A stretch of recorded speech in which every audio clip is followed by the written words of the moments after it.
மாவட்டம் திருபுவனம் காவல் நிலையத்தில் மதுரை மாவட்ட நீதிபதி ஜான் சுந்தர்லால் சுரேஷிடம் விசாரணை. அஜித்குமார் தாக்கி கொல்லப்பட்ட நிலையில் காவலர்களிடம் கேள்வி.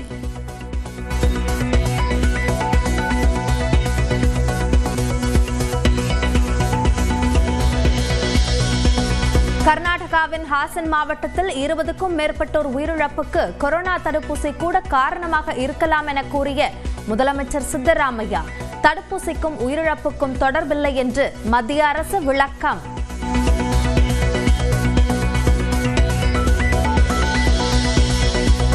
திமுக அரசின் சாதனைகளை பக்தியின் பேரில் பகல் வேஷம் போடுபவர்களால் தாங்க முடியவில்லை. திருமண விழாவில் முதலமைச்சர் மு க ஸ்டாலின் பேச்சு.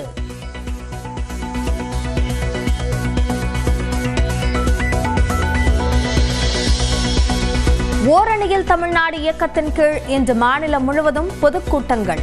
நாளை முதல் வீடு வீடாக சென்று மக்களை திமுக நிர்வாகிகள் சந்திப்பார்கள் என அறிவிப்பு.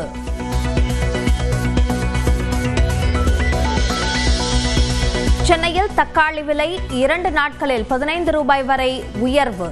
1 கிலோ 40 முதல் 50 ரூபாய் வரை விற்பனை.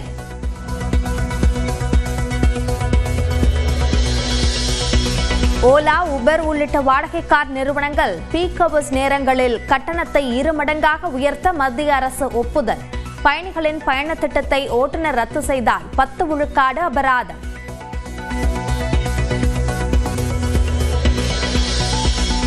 சென்னை புழலில் 2 மகன்களை கொன்றுவிட்டு தந்தை தற்கொலை. கடன் பிரச்சினை காரணமா என விசாரணை.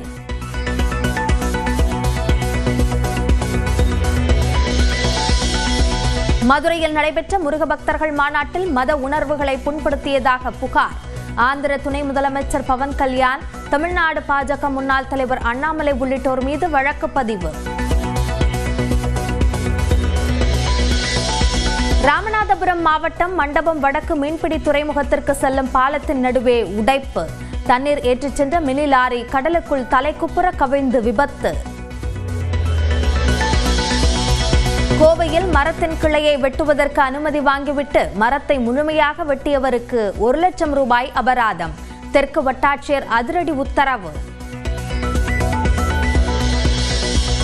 கானா உள்ளிட்ட 5 நாடுகளுக்கான பயணத்தை தொடங்கிய பிரதமர் நரேந்திர மோடி பிரேசிலில் நடைபெறும் பிரிக்ஸ் உச்சி மாநாட்டில் பங்கேற்கிறார். கேரள பள்ளிகளில் அறிமுகமானது ஜும்பா நடனம். காலை வேளையில் உடற்கல்வியுடன் வகுப்புகளை தொடங்கும் பள்ளிகள்.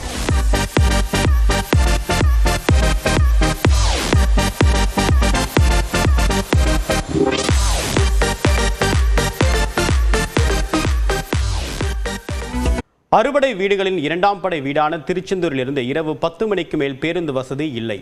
கும்பாபிஷேக விழா நெருங்கக்கூடிய நிலையில் பக்தர்களின் கோரிக்கை நிறைவேறுமா?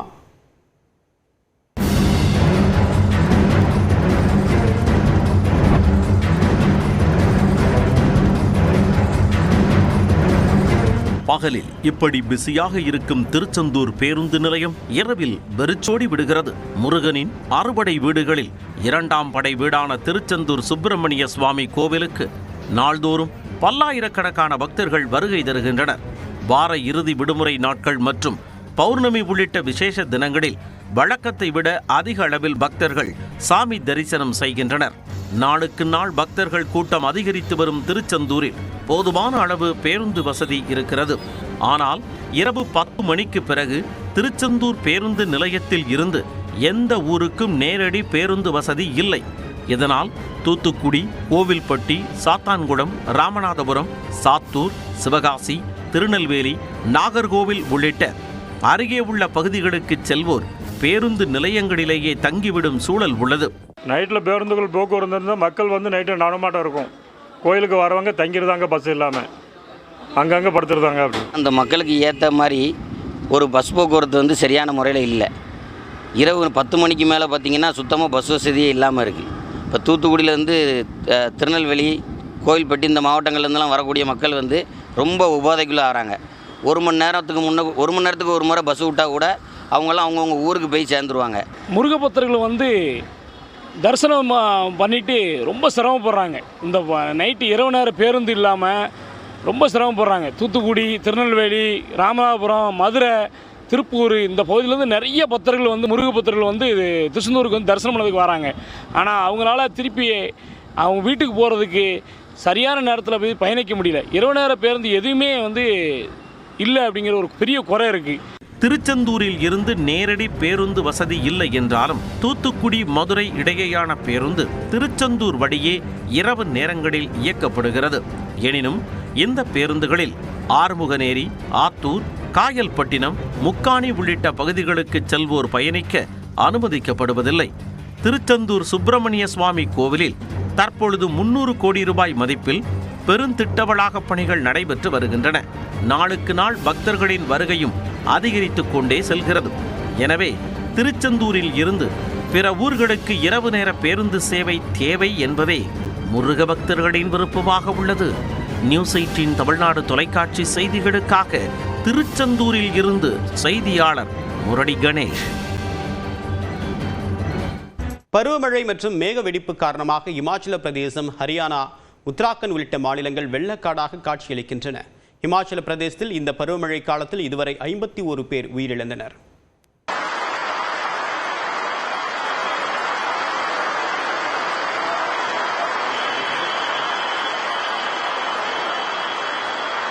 மேக வெடிப்பு மற்றும் விடிய விடிய கொட்டி தீர்த்த கனமழையால் இமாச்சல பிரதேசமே வெள்ளக்காடாக காட்சியளிக்கிறது.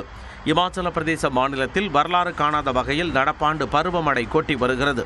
முக்கிய சுற்றுலா தலங்களான சிம்லா, சம்பா, மண்டி, குலு உள்ளிட்ட பகுதிகளில் மேக வெடிப்பால் கனமழை கொட்டி தீர்த்தது.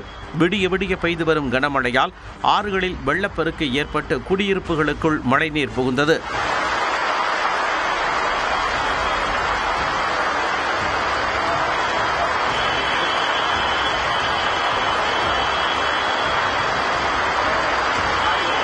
கர்சோக், தரம்பூர், மந்தி, சாதர், நச்சன், சாரஜ் உள்ளிட்ட பகுதிகளில் நிலச்சரிவு ஏற்பட்டு சாலை போக்குவரத்து துண்டிக்கப்பட்டு தனித்தீவுகளாக மாறின.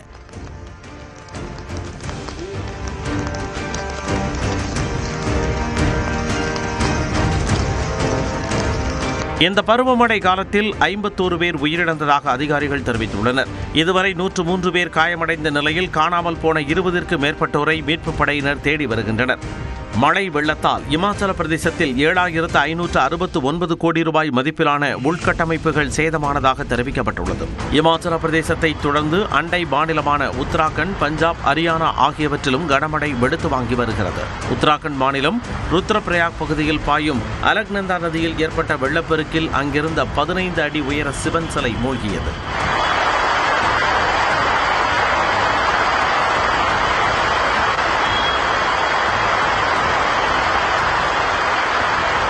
ஹரியானா மாநிலம் குருகிராம், சர்கி தாத்ரி உள்ளிட்ட பகுதிகளில் வரலாறு காணாத அளவில் பெய்த மழையால் சாலையில் குளம் போல வெள்ள நீர் தேங்கியது.